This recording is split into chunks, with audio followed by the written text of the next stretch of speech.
Of the horrible tragedy, we keep being bombarded with bloody images and disturbing pictures from the deadly Boston bombings, and it can start to get a little emotionally overwhelming for many people. With us now, clinical psychologist Dr. Sheela Raja, to talk about what sort of impact this can ultimately have on us. First of all, thanks so much for coming in. Thank you for having me. So yesterday we asked about kids, and we're told by a chief child psychiatrist that perhaps we shouldn't have the kids watching all of these images on TV. What about for us adults? Can we watch too much? Absolutely. The same goes for us, depending on what our backgrounds are and how much we can handle. But, you know, don't wait until you get to your limit.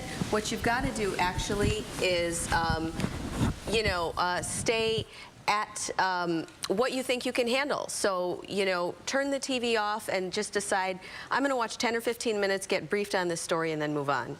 Dr. Raja, for some people it's too late. There seems to be a kind of a gloominess or depression. You just can feel it in the air. Yeah.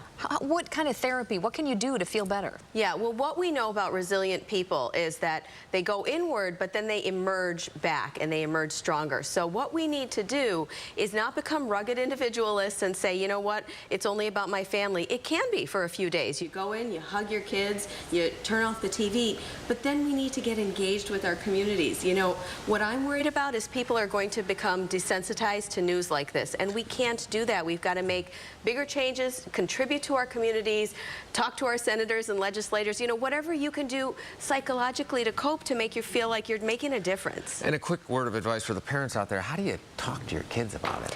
Yeah, I mean, with your kids, you do have to limit the coverage, and depending on their age, at some age they are going to be exposed to it, and they need to know that random things happen, but very infrequently, and focus on the helpers. You know, it's the old advice that's going around. Focus on all the people that are doing wonderful, amazing things to reach out to each other, because there's so much resilience in that. Mm-hmm. All right. Thank you, Dr. Well Raja.